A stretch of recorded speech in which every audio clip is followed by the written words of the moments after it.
What if one man could rip the fabric of a nation with a single act of vengeance? Before the cannons fired at Fort Sumter, before Lincoln ever took the oath, there was a quiet, bearded man who believed America must drown in blood to be reborn. John Brown wasn't a politician, he wasn't a general, but he saw the future, and it terrified him. While the country danced around compromise, he was digging graves. Brown didn't want peace, he wanted justice, and he was ready to kill for it. In a country still pretending slavery could be reasoned with, John Brown's soul burned hotter than hellfire. Born to a father who hated chains, John turned abolition into a holy war. He wasn't interested in writing laws. He wanted to break them, with gunpowder and God on his side. Every sermon he heard became a war cry. Every slave whipped became his brother. By the time he was a man, Brown had fathered 20 children and buried half of them. But it wasn't grief that hardened him. It was the screaming silence of a nation too polite to confront evil. America's first Civil War didn't begin in 1861. It began here, in the blood-soaked fields of Kansas. John Brown became something else, a myth, a monster, a martyr in motion.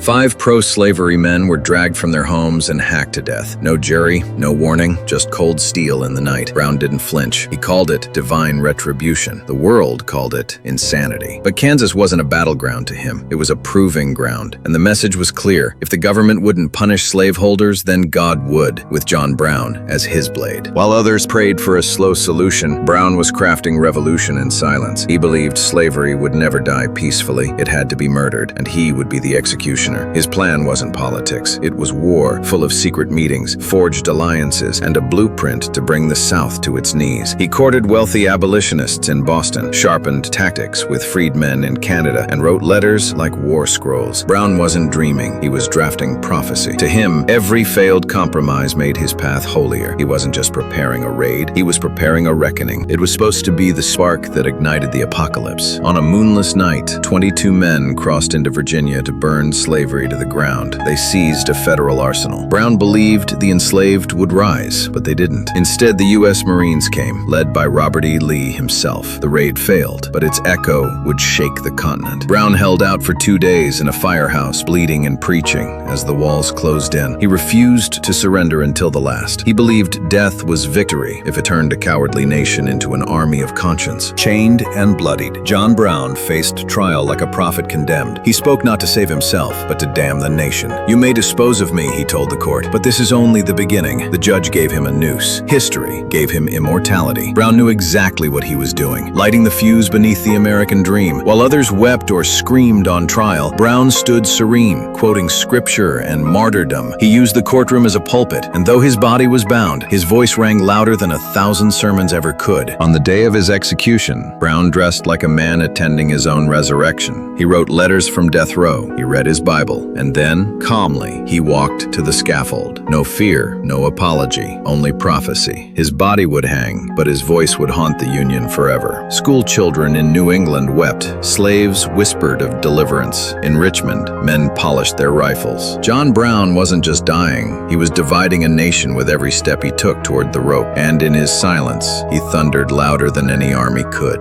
John Brown died alone, but he didn't die quietly. The South began digging trenches. The North began writing songs. "John Brown's body lies a-moldering in the grave," they sang, marching straight into the Civil War. He didn't just raid a fort. He exposed a wound that compromise could never close. The raid on Harpers Ferry wasn't the end of anything. It was the beginning of everything. Slaveholders demanded vengeance. Abolitionists demanded war. Lincoln feared the fire, but he couldn't stop it. John Brown had made the impossible inevitable. He turned whispers into rifles. He made every pulpit tremble, every parlor debate explode. For every Southern family building bunkers, there was a Northern child memorizing his name. Brown had drawn the line in blood and dared America to cross it. As musket fire rained at Gettysburg, one name lingered in the air like smoke: John Brown. His vision, once dismissed as lunacy, now looked like revelation. The war he foretold was here, and in every tent, every charge, every corpse left rotting in the sun, Brown's ghost whispered, "I told you this was coming." He had become the grim saint of freedom's altar. Union soldiers painted his name on their drums.